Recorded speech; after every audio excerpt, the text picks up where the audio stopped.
Hello friends, welcome to my YouTube channel. आज मैं आपके लिए लेके आया हूँ दिल्ली के राकेश कुमार की उस भयानक रात की एक कहानी। तो चलिए बिना देर किए वीडियो को शुरू करते हैं। दोस्तों, ये बात है 18 नवंबर 2019 की, जब दिल्ली का रहने वाला राकेश शाम को काम से वापस लौट रहा था। उस दिन उसके बच्चे का जन्मदिन भी था, तो वह बहुत खुश था और घर पर मिठाई लेकर जा रहा था। वो रास्ते में अकेला ही था और रात के लगभग 9 बज चुके थे। रास्ते में उसने पेड़ के पास एक बैग देखा, तो उसने सोचा कि शायद ये यहाँ कोई भूल गया होगा या फिर गलती से किसी का रह गया होगा। वो अपनी साइकिल पर से उतरा और बैग उठाने के लिए पेड़ के पास चला गया। तभी अचानक से एक आदमी उसके पास आया। वो आदमी देखने में ऐसा लग रहा था कि मानो महीने से ना नहाया हो। उसके लंबे लंबे बाल और लंबे लंबे नाखून थे। राकेश को लगा ये कोई भिखारी हो सकता है जो कि इधर ही नज़दीक में कहीं रहता होगा। तो राकेश ने पूछा कि क्या ये बैग तुम्हारा है?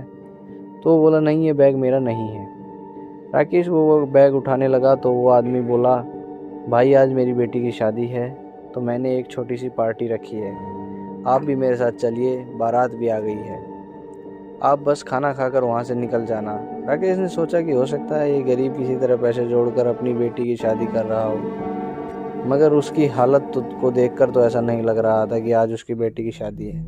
फिर राकेश ने कहा, देखो भाई, आज मेरी बच्ची का जन्मदिन है और मैं घर पर सबके लिए मिठाई लेकर जा रहा हूँ। सब घर पर मेरा इंतजार कर रहे होंगे, तो मैं चलता हूँ। मैं बाद में कभी आकर तुम्हारी बेटी को आशीर्वाद दे जाऊँगा। तो वो आदमी जिद करने लगा और बोला, साहब, हम गरीब आदमी हैं, हमारी शादियों में वैसे भी कौन आता है।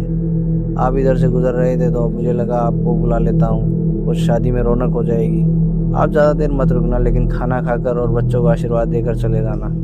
राकेश ने सोचा कि यार ये आदमी इतना बोल रहा है, तो चलो चलता हूँ और जल्दी वापस आ जाऊँगा। राकेश उसके साथ चल दिया, लेकिन वो उसे शमशान की तरफ ले जाने लगा।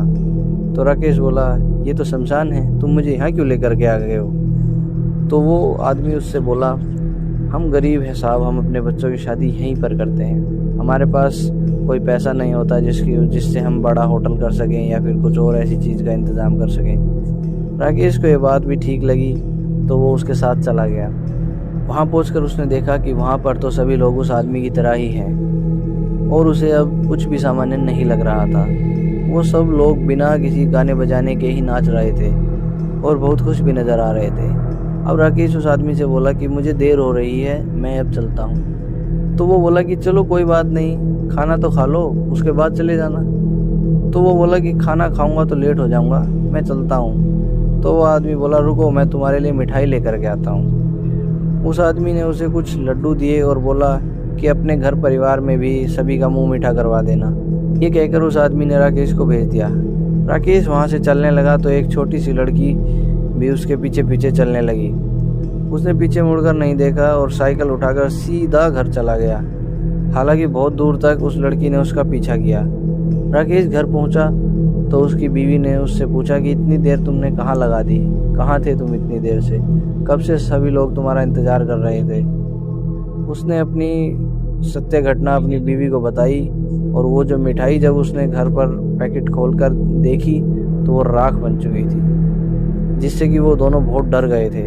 वो दोनों मियाँ बीवी सुबह होते ही एक बाबा के पास गए और उनसे इस बात के बारे में पूछा। तो उसने बताया कि तुम जब रास्ते में से जा रहे थे, तुम्हारा मुंह मीठा था, जिसकी वजह से उस पीपल के पेड़ पर रहने वाली शैतानी शक्तियाँ तुम्हारे प्रति आकर्षित हुई। उसने बताया कि ये जीवन जो हम जी रहे हैं उससे परे भी एक दुनिया है, जिसके जाल में तुम लगभग फंस ही गए थे, लेकिन कल उनके पास तुम्हारे से महत्वपूर्ण और भी कुछ काम था और तुमने भी उनसे झूठ नहीं बोला, इसलिए उन्होंने तुम्हें छोड़ दिया। उन्होंने तुम्हें जो चीज़ खाने को दी थी उसे किसी चलते पानी में बहा दो और तुम्हारी बीवी को अमावस्या का व्रत रखना होगा, जिससे कि तुम्हारे ऊपर आए इस संकट से पूर्ण रूप से तुम्हें छुटकारा मिल सके। तो दोस्तों, यहाँ से हमको सीखने को मिला कि कैसे मीठा खाकर पीपल के पेड़ के पास जाने पर वो आत्माएं राकेश की तरफ आकर्षित हुई। वो बैग कुछ और नहीं, बस एक छलावा ही था। ऐसी ही रोचक और ज़रूरी बातें जानने के लिए बने रहें हमारे चैनल के साथ। मिलते हैं नेक्स्ट वीडियो में, तब तक के लिए जय हिंद, जय भारत।